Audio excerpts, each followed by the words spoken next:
So, full disclosure, I have known Ambassador Al Moses for quite a long time.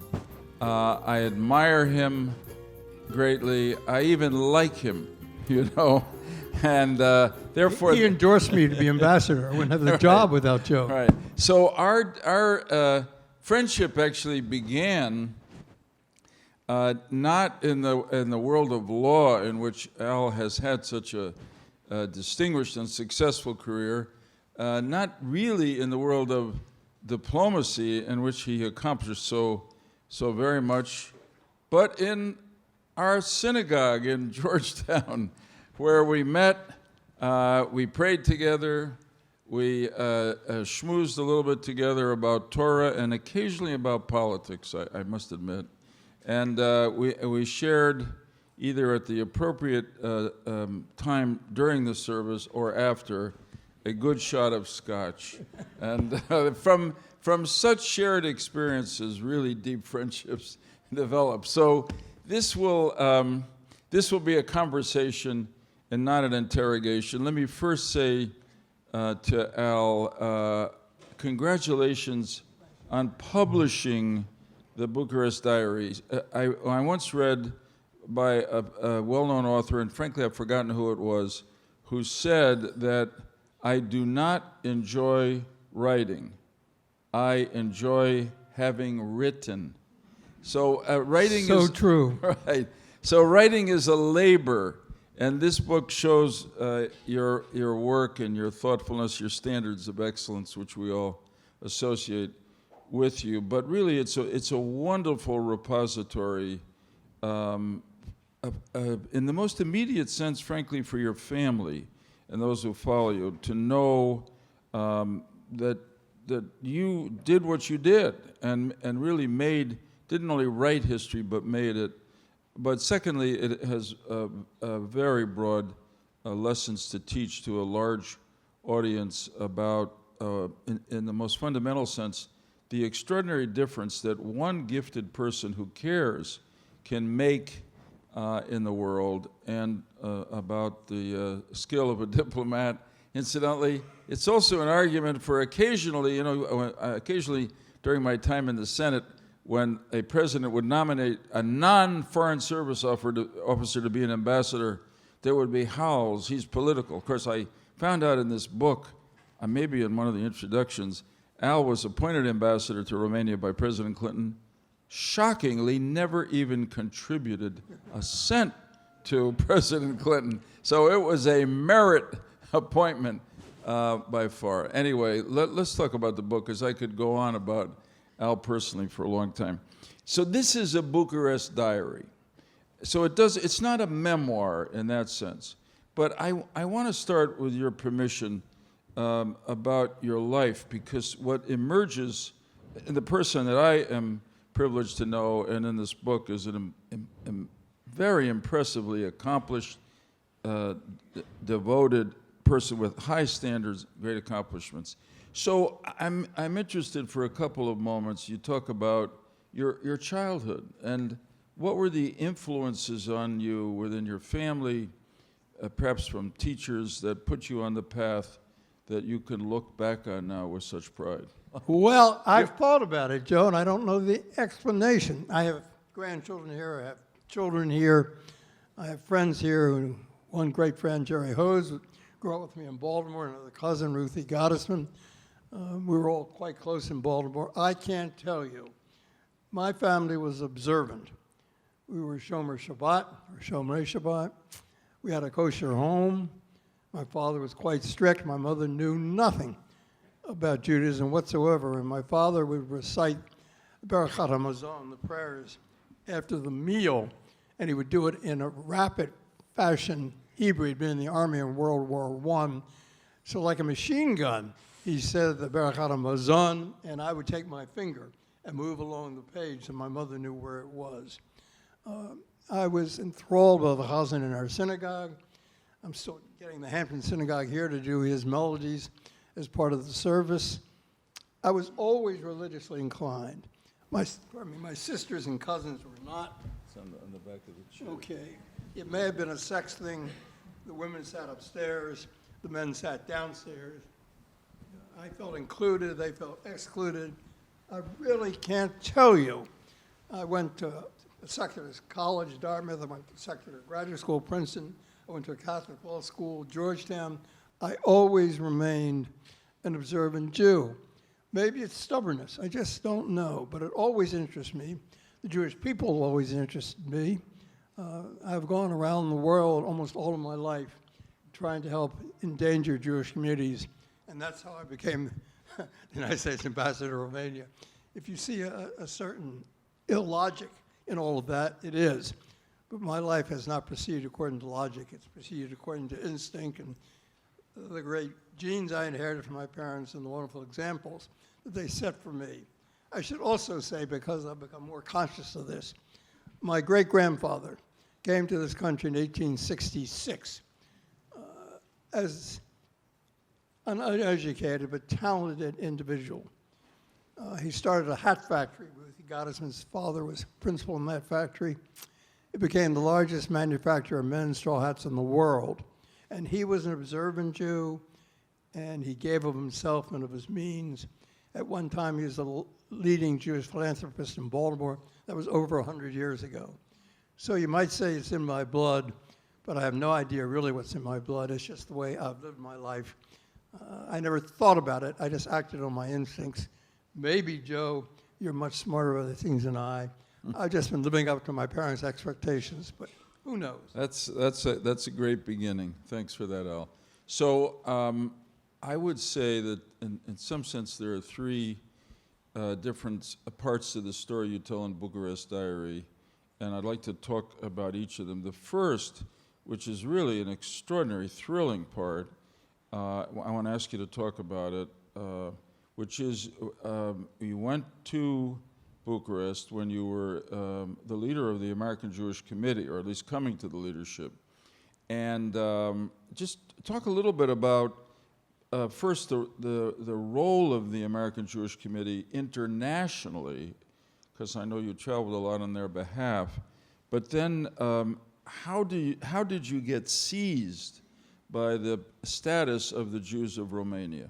Again, Joe, I don't know. It just happened. We were in Jerusalem. The Board of Governors of the American Jewish Committee, maybe 90 people. There were three destinations from Jerusalem: Madrid, Berlin, or Bucharest. I chose Bucharest. Certainly not the favorite. So we had the smallest group.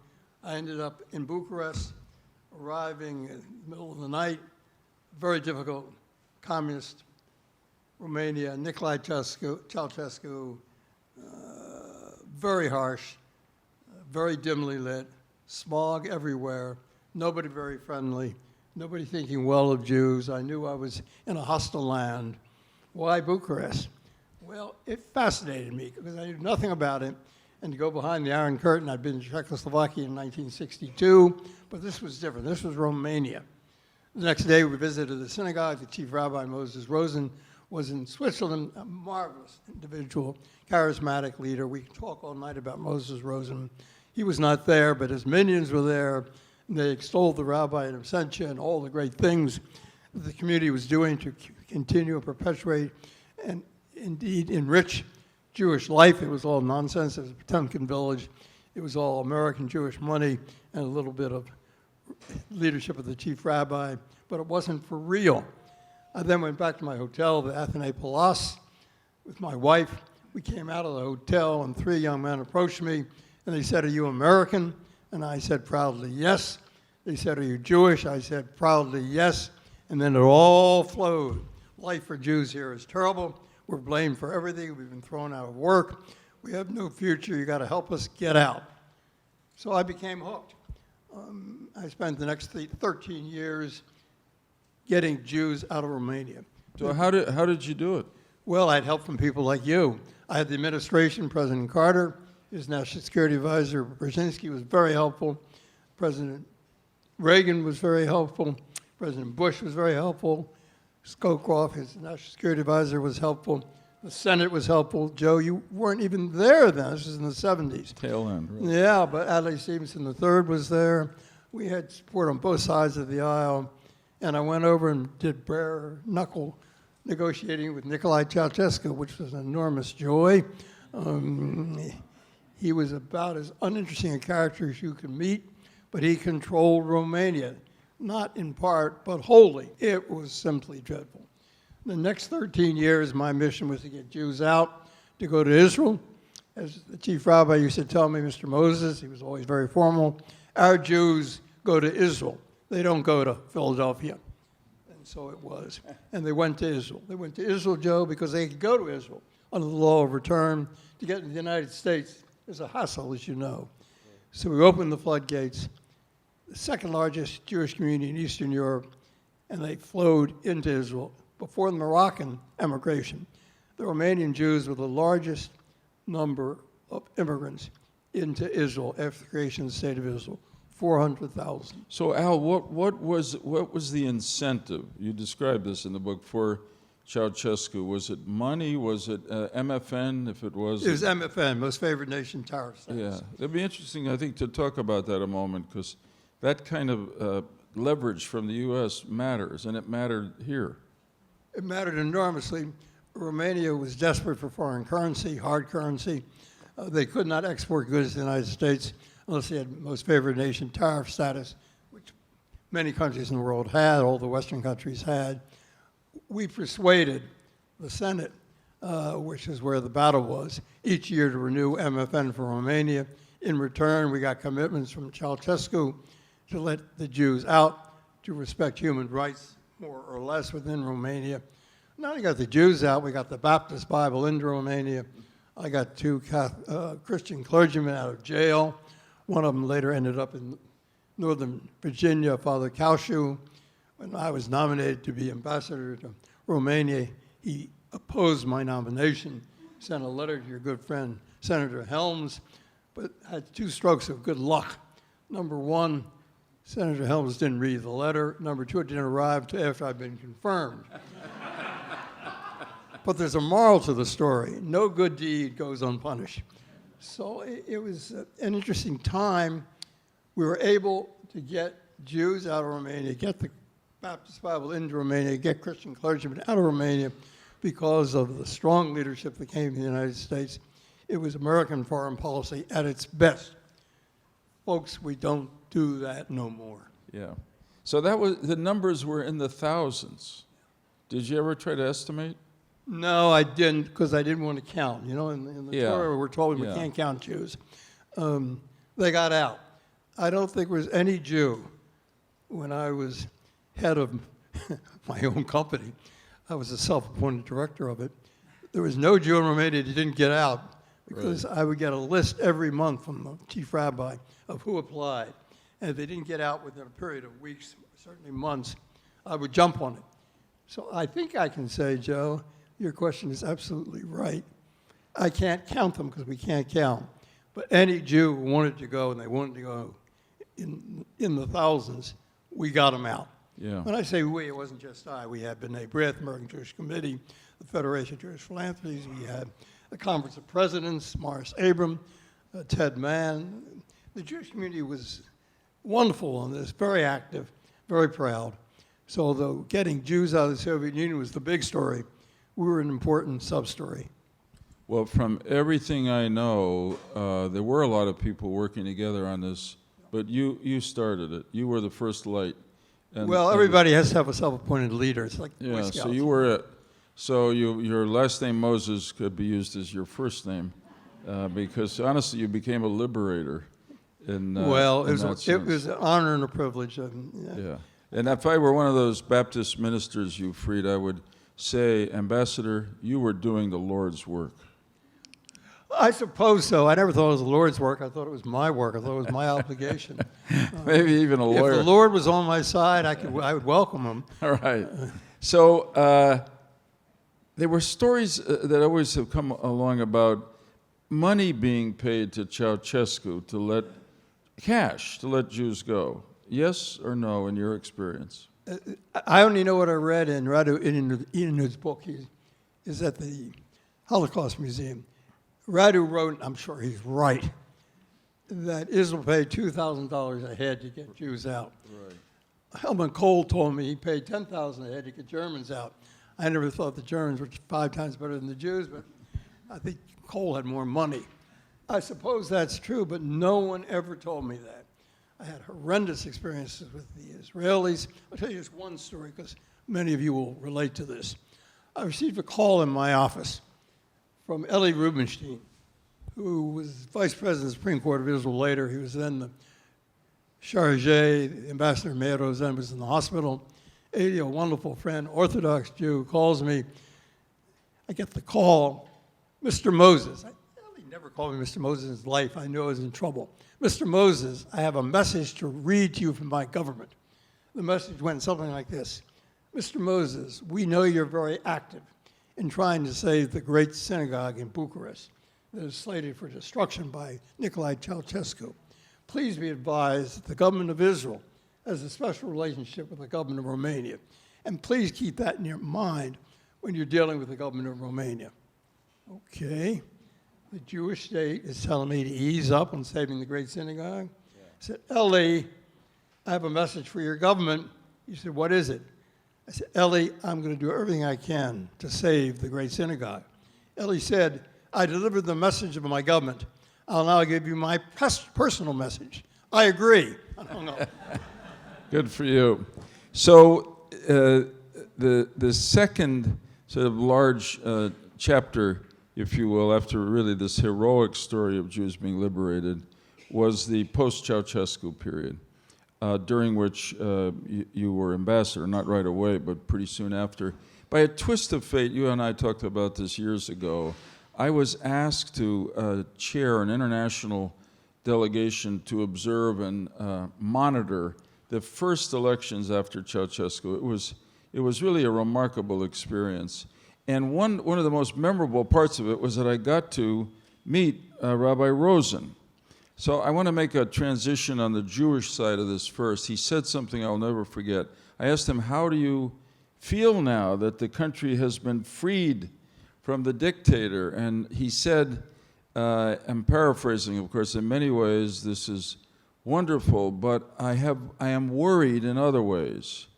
I always knew that Ceausescu was an anti-Semite, a terrible anti-Semite, but he had all the power. And if I and others, like you all, could convince him to do something good for the Jews, it would be done. He said, now I fear I will have to deal with millions of Romanian citizens who may well themselves be anti-Semites. So how do you react to that? I guess I'd ask I know the number of Jews left post-Ceausescu was much smaller, thanks to you in large part. But what was the status of the Jews in Romania after Ceausescu? Joe, the number that was left by the time I became ambassador, which was 94, was very small, about 10,000, mainly elderly. Some would visit Israel regularly. I had a great friend, Dan Mizrahi, was a George Gershwin fan, wonderful pianist. She's come to my residence on Friday night. And I don't know if you can play the piano on Friday night, but we did. I said, Dan, why don't you go to Israel? He said, I always dreamt of going to Israel, but I'm too old now to go. The community was old, somewhat ossified, had lost its spirit. The chief rabbi was gone, and he was the nerve center of the community. They weren't oppressed. Was it equal opportunity? I don't think so. Anti-Semitism is very deep in Romanian culture. Lots of things are deep in Romanian culture. The Romanians have always been, in their views, the victims, never the perpetrators. They think they have only two friends, what used to be Serbia and the Black Sea. They have a paranoid view of history, not unlike the Jewish people. Perhaps deservedly, they've been overrun by the Turks, the Romans, the Turks, the Russians, the Austrian-Hungarians, the Germans. They haven't had a happy life experience. They feel looked down upon by most of Europe, and they're justified in having that feeling. I heard it from Eastern Europeans. The Poles look down on the Romanians. I heard that many times from Brzezinski and others. life was different. They weren't oppressed, but I wouldn't call it a happy time for Jews. It's not a happy time now when I go back. I go to the great synagogue, which we saved. It's been restored. There's a daily minyan, but it's not a happy community. And Jews have pretty much exited. There are very few upwardly mobile Romanian Jews living in Romania today. So let's talk about your time as ambassador, and I'm fascinated, maybe others will be, it's in the book, about how did President Clinton come to ask you to be America's ambassador to Romania? Well, I just figured that out recently. It wasn't based on merit at all.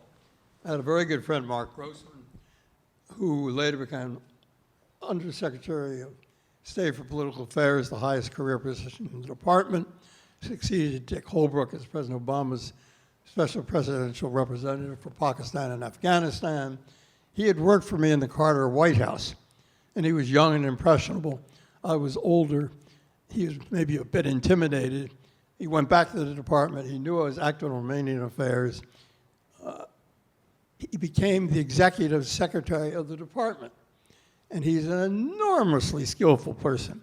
And he worked the machinery at the department so that I became the Department of State's nominee to be ambassador, a non-career foreign service officer. It was all Mark. He then flipped over to the White House. He clued me in. He said, get to work. You know people who can help you. I called President Carter. He called President Clinton. Lane Kirkland, who was head of the AFL-CIO. The Clinton administration was trying to make it up with the AFL-CIO after the NAFTA disagreements. I went over to see Lane. He was a great friend. His wife was Jewish, his second wife. She actually had been in Auschwitz. Any event, I walked into Lane's office and said, Al, wonderful to see you. You're going to be the ambassador. It's the best thing those bastards in the White House ever did. And then he sort of jumped on the White House a bit. You wrote a letter for me. Senator Simon wrote a letter for me. I didn't even know Senator Simon, but his legislative assistant had been in the State Department. We'd worked together on Romanian matters. He wrote a letter for Senator Simon. It was a great letter. He said, Dear President Clinton, I've been to Bucharest and I've been to Romania. And if Alfred Moses wants to go there as ambassador, please send him. And you wrote a letter for me. Yeah, you're very kind to have mentioned that I supported No, you. you did. No, one never other knows friends how did. one is going to gain Well, it became immortality, you know. It was a totally meritless appointment and confirmation. Quite the contrary, as your I was service. unanimously confirmed by the Senate at midnight because nobody was awake. I don't think so. It was a knowing, fully awake vote. So this story, as somebody, either Bernie or Shula said, is a story from darkness to light. And at a time when we've seen autocrats thrown over in some places, and what follows is chaos, and then often a dictatorship. This is not a perfect story, but it ends better. So tell us about the Romania you found when you arrived as ambassador, and some of the work you did to try to both strengthen U.S.-Romanian relations, but also to help this former communist dictatorship emerge into something resembling a thriving economy and even a democracy. Joe, if my mother were living, I would have thought that she would have written that question for you. We correspond long distance, and she did feed the question to me. Well, she may be proud of me. Now, I'll tell you another story, but just a second. I spoke at a large American Jewish Committee dinner before I went over as ambassador. And I started out by saying I'd been appointed ambassador, and of course the first person I spoke with was my mother. And I said, Mother, I've got good news for you. I've been nominated by President Clinton to be ambassador to Romania. And there was a pause on the other end of the line. And then, Romania? Why Romania? Why not France? Your father and I always loved to go to Paris. Okay. And then the clincher. What has Mrs. Pamela Harriman, ever done that's so great? My mother was 92. I said, Mother, I'm not going to tell you. She said, I think I know. All right. So let me just strike my laughter from the transcript, I will. please. But the last lines. But I told the audience what I knew and my mother didn't know was on evenings such as this, Mrs. Harriman couldn't invite you to visit her in Paris because you would. But I could invite you to visit me in Bucharest because you won't. So there were some advantages, my mother notwithstanding. Things were bad in Romania. It was at the bottom of the list of countries in Eastern Europe.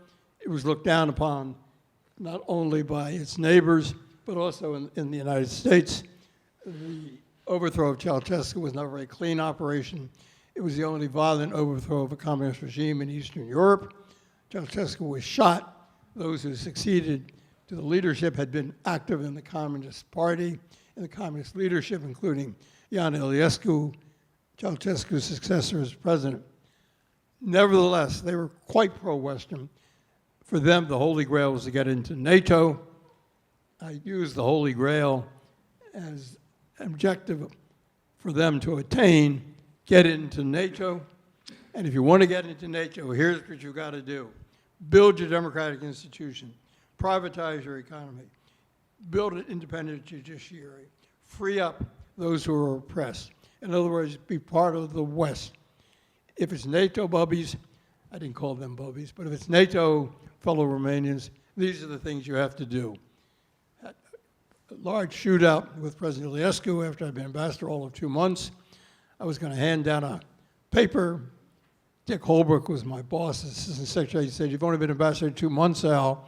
That's a little bit of chutzpah." Chutzpah was a word that Dick Holbrooke could have invented, but nevertheless he cautioned me to be somewhat more modest in my expectations. I showed up with President Iliescu. I laid down 6 points for him to accomplish if he wanted to become part of the West. He was really not indignant, he was mad. His face turned red, he sort of lost control, his eyes got watery.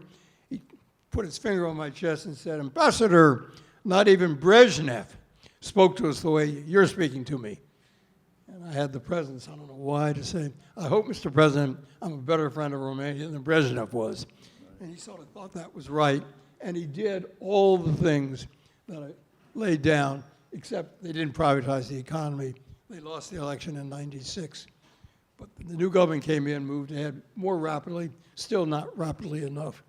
So by the time President Clinton came to Romania in July 1997, he could announce that we have a new Romania, and that if you stay on the course of democracy, we will take you by the hand and lead you into NATO. And I'm proud to announce that I'm establishing with the government of Romania a strategic partnership between the United States and Romania. That was almost the Holy Grail for Romania. It did get into NATO. NATO became the means by which we were able to persuade the Romanians to do the things they needed to do in their own best interest. Had the help of good friends like Mark Meyer, head of the Romanian American Chamber of Commerce, had total support in Washington, not only from you, Joe, but both sides of the aisle. Right. Even Senator Helms. Total support in the department, total support in the White House. And I should mention Sandy Berger, who's National Security Advisor, was simply magnificent. He backed me up on every initiative, including the strategic partnership. So I had a lot of help from very good people, and I, being already in my late 60s, having a good job back in Washington, so I took the attitude, you know, if you don't like what I'm doing, call me back. I didn't want this job, no how, sort of thing. But they never called me back. They let me do it. As long as I was succeeding, the Romanian government didn't complain. I could be outrageous. I don't urge any ambassador to do what I did, or even attempt to do it, but it was a unique time. Romania needed us. And I was able, I think, to help Romania. As I say in the conclusion of my book, I was not just a witness to history, but for a brief moment in a faraway country, I helped to make it. I hope that's true. Yeah, that is definitely true, and I know it to be true, but anybody who reads the book will see that it's true. That was a wonderful answer and a very important and instructive answer you just gave, Al, and I particularly appreciate the emphasis you put, and the Romanians put, on joining NATO. Particularly now when I think people not only take NATO for granted, but here in Washington deride it a bit, and our alliance with our European allies. So just take a moment, and so you've given two examples of the way you motivated first Ceausescu to free the Jews. That was most favored nation status. Trade agreement, just like the conflict going on with China now, but not quite. Joe, we need you back in Washington. Right. This Seth, no thanks. Did you see Hadassah just began to rise from her chair to come? Hadassah, we do you too, Hadassah. Right. The second, it was NATO. So why was joining NATO so important to post-Ceausescu Romania, that you could get Iliescu, the president, and the Romanian government to change as much as they did to get into NATO? For Romania, NATO was the housekeeping seal of approval. The Romanians thought if they could get into NATO, they would have the support of the United States, and they'd no longer be subject to the wiles of European politics. After all, they've been invaded twice by the Germans, invaded by the Austrians, invaded by the Russians. One thing all Romanians will agree upon is their hatred for the Russians. They consider the Russians the guests who come for dinner and never leave. If the United States, which was leading NATO, could bring Romania into a transatlantic defense agreement, for Romania, that meant that their future was assured. They'd no longer be the stepchild, they'd no longer be Cinderella in the basement. They would be part of the Western world, the free democratic society that they truly longed for. It was the Holy Grail. One short story. A month or two before I left Romania, I went to northern Romania, Bucovina, to see the painted churches. And I stayed in a monastery. The head of the monastery, the brother, was a wonderful friend. My sister was with me. The next morning we left, and he came to say goodbye to me, my sister and our group. He kissed me on both cheeks and then offered a prayer for universal peace and NATO. Even the prelates in Romania, including the head of the Romanian church, Theocris, all prayed for and prayed on me, different words, different spelling. NATO, NATO, NATO. It became the chant. I even wrote a little doggerel about the NATO chant in Romania. They wanted to be in NATO. That meant they would no longer be second fiddle to the Hungarians, the Poles, let alone the French, German, English, etc. It meant everything to them: self-respect, national identity, acceptance. I played on it a little bit unfairly, I suppose, Joe, but they got into NATO. As I said, the administration, the Congress, and the American public supported me on that. As a result, we have a happy answer. The future is more cloudy. I don't see a coherent U.S. strategy. I just read Dean Atchison's biography, and it's clear what his strategy was. He was a master at putting together the strategy. I have no idea what our strategy is today. Maybe you can explain it, but I think we've lost our way a bit. No, that would take another whole evening to try it. But thanks, and look, there are a lot of lessons in what you've just said, and a lot of lessons throughout the book. And one is the importance of our alliances, and the importance of our alliances to advance our values, which makes the world safer for us. So just before I ask Rabbi Berman to come up, talk about how you see Romania today, because I know you keep in touch, not as much obviously as when you were an ambassador, but how's Romania doing today? Well, let me answer that. Mark, if you disagree, you speak up. Romania has never been one shade only. It has enormous problems of corruption, endemic corruption. It has problems with its health system, its transportation system. It doesn't have the greatest self-assurance. Its values are largely borrowed values. It's not a self-confident country. It's not really even a happy country. On the other hand, from my standpoint, it's a cousin. All of us are cousins, one to the other. So I want a better Romania. I want a better Romania for the Romanian people. I want a better Romania for Europe, a better Romania for the world. It's not a black or white story. In my book, we talk about bringing Romania from darkness to light. I think we did. But the light is still not as bright or shining as strongly as I and other friends of Romania would like. There are those here who know Romania very well, including the consular, the cultural attaché. So if any of you take exception to what I said, please feel free to tell me about it when we come to the question period. Be glad to respond or perhaps clarify what I've said. That's great. There's more work to be done, and anyone in the U.S. government or elsewhere who wants to do it in Romania and throughout the former Soviet Union would do well to begin their preparation by reading your Bucharest Well, diary. you're very kind. Joe, let me say two things. No, it's absolutely the truth, because you helped to bring about change, and the change has to continue, particularly in the face of Putin's aggression. No question. Joe, two things. Number one, you've been a great friend. You were a marvelous United States Senator, marvelous human being. Also, you mentioned anyone who wants to work on foreign policy. I dedicate my book to the men and women of the Foreign Service. I floated in. I was a successful lawyer in Washington. I'd been in the White House. I had a happy family. For me, it was a treat. Go to Romania for 3 years. They treat you like the British Raj. They call you Your Excellency. And you go back home. It's fine. But it's the men and women of the Foreign Service who carry on the task of our foreign policy day in, day out. They're the ones that we have an obligation to, the men and women of our armed services, the men and women of the Foreign Service, the firemen, the street cleaners, the policemen, the rest of us sort of live on their backs. And we're never appreciative enough. So I thank you for your public service and your friendship, and all those people who labor for us day in and day out, who make our country great, make our lives as wonderful as they are. Amen.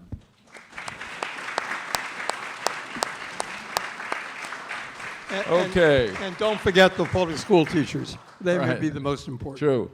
So I think Bernie said there were 5 constituent groups within the Center for Jewish History. One of them is the Yeshiva University Museum. I particularly like to point that out because its director, Jacob Weiss, is our son-in-law. But high above all that is the president of Yeshiva University, who I'm honored to ask to join Ambassador Moses and me, and that is Rabbi Dr. Ari Berman.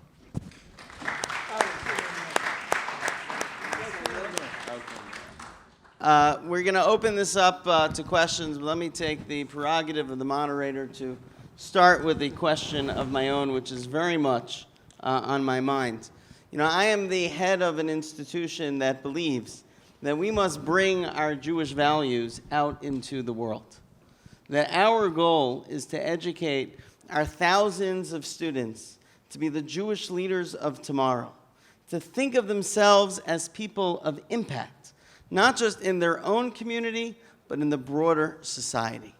Tonight, we have in front of us 2 primary exemplars of this ideal.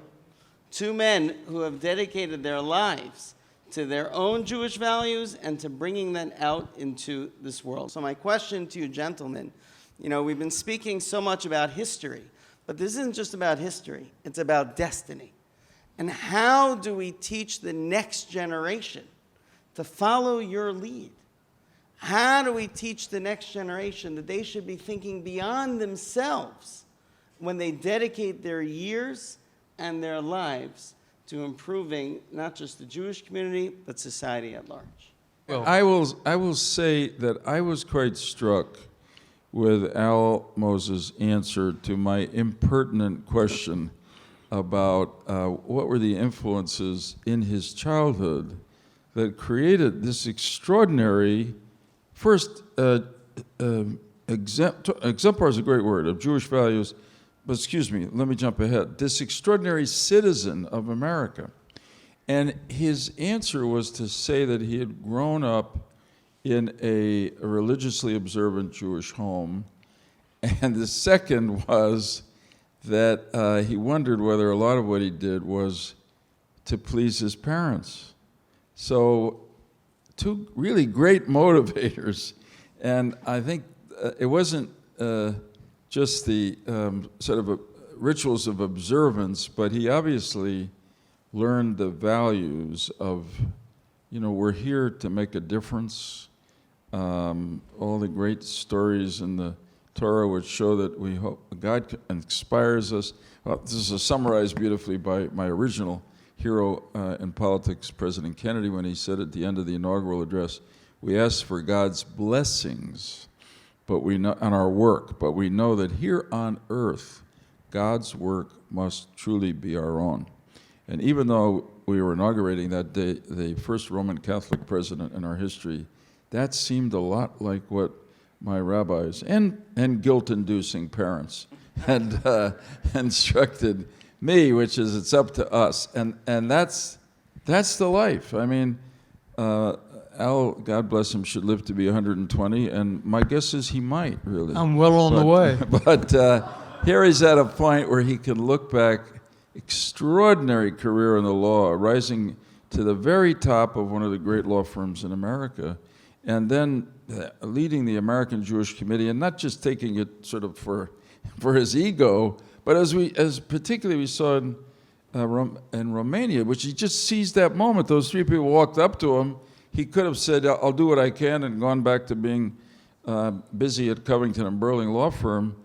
He changed the world for them and a lot of other Romanian Jews, and then to go on as ambassador. So I think there's that motivator that's part of what we learn, and we've got to begin to, well, we not begin, but do as well as we can in passing that ethic on to future generations of Jewish kids, beginning, I might add, and I'm sorry I'm talking so long, with teaching them more about Jewish history. I think a lot of them they're Jewish Americans, but they don't really have an understanding of what that means, particularly about Israel. That's a beginning. All right, Al, you're not going to get off that easily. No, Joe, you're much better than I. Look, what you said, I gave a sermon called Drash in our synagogue, Joe. It was after you left. The rabbi wanted me to talk about Jewish ethics. Incidentally, I don't believe in Jewish values. I believe in human values. And I think we as Jews have an obligation to promote human values. But I did talk about ethics, and I made the reference. I apologize for those of you who aren't fluent in Hebrew. Nobody in my family is except my daughter. Somech novlim rofech holim atiyasurim, which we say is part of the service, every prayer service. It starts out with Chachel Chaim, he who rules life, and then we call upon God to somech noflim, to lift up those that are fallen, to heal those who are sick, and to loose the bonds of those who are in prison. And my so-called sermon, Drosh, was, that's our work. It's our work. Mm-hmm. It's not God's work. It's what we're obligated to do. I undeservedly received an honorary degree from Georgetown University, and I use those words there. It's up to us to do those things. I believe that very deeply, very deeply. To build on that same theme, Joe, and I don't mean to offend anyone here who's Christian, believes in Jesus as the Christ, the Messiah. For me, I'm not waiting for the Messiah to come. I have a friend whose mother said the Messiah's already come. He was Harry Truman. But not everybody would agree with that. But he was president when the state of Israel was recognized. I believe we all have to be the Mashiach, have to be the Messiah. It's up to us to do whatever it is that needs to be done. I'm not waiting for King David to come back. I'm waiting for my children and grandchildren and their children to improve the lot of mankind. So, Ari, sure, I'm a proud Jew. Sure, there are Jewish values. But let's talk about human values. And our obligation as Jews to promote human values. I think that's already the beginning of a great turn, the human values. Thank you, Al. Amazing. Can we open up the floor? Seems like there are a lot of people. Yes. Bipartisanship is becoming extinct in Congress, and to get Romania where you got it, Ambassador, took bipartisanship and several administrations. So I'd like to ask the both of you, the way things are now, how is it going to affect foreign policy going forward? We have big challenges with Iran and China and Russia even. How can we bring back bipartisanship, and how can we recreate in other venues what you did in Romania? Well, when Joe left the Congress and Senator McCain died, Senator Graham flipped, bipartisanship sort of left the upper chamber. But Joe, why don't you answer that? Well, thanks for what you said, Al. It's a really important question.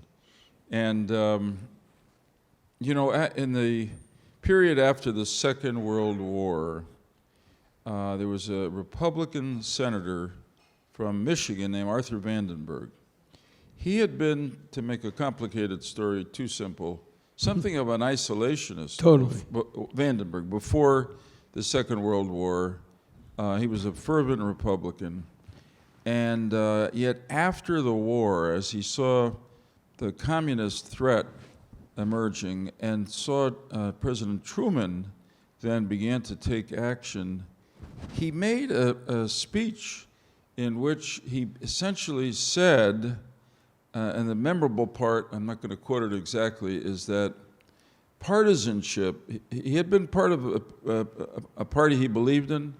Partisanship is part of our politics, but it must end at the water's edge. In other words, where we leave the land of the U.S., that's it. We're not Republicans or Democrats, liberal or conservative. We're Americans, and we have a national interest. And we have lost that. It's part of the larger problem of partisanship in our politics, and it's without limit. So you can ask the public questions today about foreign policy, and the split on so many of them is unbelievably partisan. And part of it is that they figure out, well, the other party is for A, so I'm not for A, I'm for B. And listen, the way to overcome this, you're very kind to mention No Labels. It's a group that I work with. I'm proud to chair, totally nonpartisan, support center-right, centrist Republicans and center-left Democrats. And really, when I say centrist, I don't mean moderate. I mean people in both parties who are prepared to come to the center, negotiate, compromise, get something done, both here at home and for America around the world. That's always the way we've achieved the greatest things we've achieved in our history, and we've achieved many great ones. I mean, most of our sense of history today is cinematic, but take another look at Steven Spielberg's Lincoln. Passed the great post-Civil War civil rights constitutional amendments. Wow, did he wheel and deal, compromise, did some things that if today were exposed by the anti-Lincoln cable news network, he'd probably be charged with a crime. But, you know, he was offering federal jobs. So we've got to, I'm not advocating that, but I want to say that the way this really happens is the kind of work No Labels is doing, but really, you in my opinion, represent the majority. It's a minority at the ends of both parties that are dominating our politics unfairly. And if you demand that kind of government, including foreign policy, it can happen again in America. It really has to happen again. There's a wonderful George Bernard Shaw quote, which is, Shaw said, and one of the things he liked best about a democracy is that in a democracy, the people get what they deserve. A little bit of a double edge to that one. You deserve better than you're getting, so let's fight for it. Thanks for asking. Thank you very much, Ambassador. It's obvious you referenced NATO as being very important. Currently, the state of NATO is significantly degraded by our administration. Our international policy is in flux and so forth. Do you feel you could do the same things, or our other foreign service leaders could do the same things, referencing America, referencing NATO, referencing the idea of what America is, and using that effectively in policies that we wish to perpetuate? No. No. It was a unique time. I had all the stars aligned. I didn't align them, but they were aligned, and we were able to do it. I was like the British Raj in Romania. Today, I wouldn't even be recognized. They probably wouldn't even call me Your Excellency. God forbid. So things have changed. My successors didn't have the same opportunity I had. I didn't create the opportunity. I think I took advantage of the opportunity. That is the difference. No, our foreign policy today is very hard to describe with any kind of linear progression. We do have a functioning strategic partnership. We have some 5,000 American service men and women in Romania manning a missile shield, not talked about. It's directed against Iranian missiles, of which there are none. Put a Russian on the name of the missiles. So we're doing things, but it isn't the same. And we've got a long way to go to get back to where we were, or to come up with a coherent policy that truly favors and supports United States interests, and as the senator said and the rabbi said, and United States values, because they have to be one and the same. I'd just add this briefly. After the Soviet Union collapsed, Al's right, it was a special moment. So you had all these countries that had lived under the Soviet yoke, really despising the Russians, looking for a better future. And the way to go was to get into NATO, because that put them in the umbrella of the West. But it took people like Al Moses in Romania. Nobody in any of the other countries in Central and Eastern Europe, to the best of my knowledge, did it as effectively as Al did. And it's part of why there is light in Romania today. He pushed the Romanians to live up to the standards of NATO and the West. It wasn't going to be a free pass. They had to change. And they so desired to get the protection of NATO from the Russians. This was not complicated. That they did, to the best of their ability, change. So leadership matters, and again, this really fine man, great man, gave that leadership in Romania. We need it now. I agree with Senator Lieberman, totally. Okay, we have Except for time his references to me, but Thank otherwise, God, I thought you were he's going to absolutely right. for a couple of last questions. Yes, please. Hi, I was in Romania last May, and because there's almost no Jewish community left, I found that the Jewish community had been pretty much erased. And for example, in Iași, I went to Iași Galați in Bucharest, and other than a synagogue, there's really nothing there. There were over 100 synagogues in Iași in the 1930s. The cemeteries are a wilderness. The records that they have at the synagogue for who's in the cemetery are all falling apart. Is there any not-for-profit that's trying to create some kind of historical restoration of it? Yeah, I don't hear well. I apologize. I think you mentioned Iași. Right, well, Before the war, there were 70 synagogues in Iași.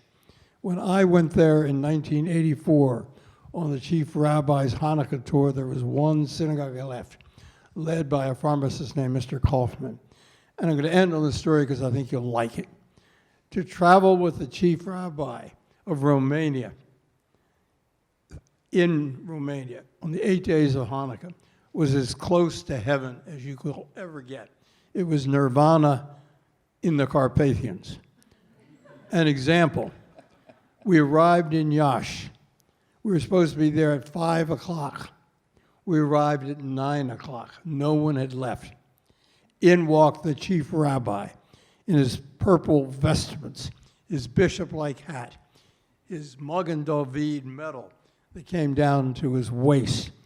People stood, tears in their eyes. The rabbi was exhausted. He's a lot younger than I am now, but he was old then in my eyes. So he said, "Mr. Moses, you speak." I got up. It was 9 at night. I said, "It's a great honor to be here. We have a saying in Jewish lore, that from Moses to Moses, there was no one like Moses. From Moshe Rabbeinu to Moses Maimonides, the Rambam, a span of 2,000 years. There's been no one like Moses. But the Jewish people had to wait 2,000 years for the Rambam from Moshe Rabbeinu. But tonight you're only going to wait one more second from Alfred Moses to Rabbi Moses Rosen. And the rabbi shot daggers in my direction, got up and spoke. When he left, he walked out of the synagogue with the choir playing Agam Negilah, walking out ever so slowly, and the people cried as their spiritual leader left them.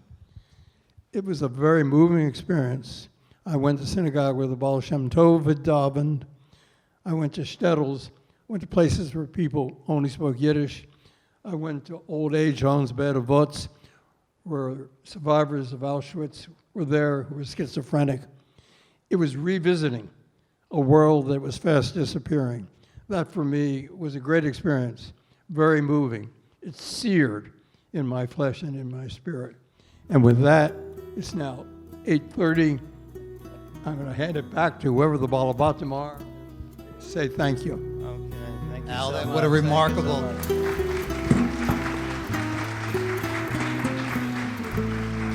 what a remarkable story, what a remarkable panel discussion.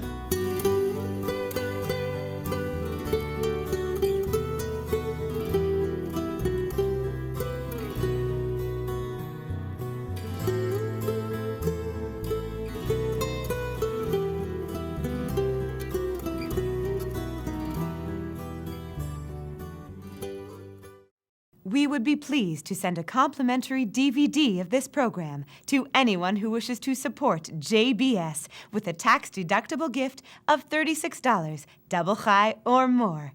Simply visit the JBS website at jbstv.org and click on the Donate button to make a donation by PayPal or your credit card. And please indicate the program for which you would like a DVD. Or you can send your tax-deductible check to JBS, P.O. Box 180, Riverdale Station, Bronx, New York, 10471. And again, please remember to indicate which program you would like to receive with our compliments. And we thank you for your kind support.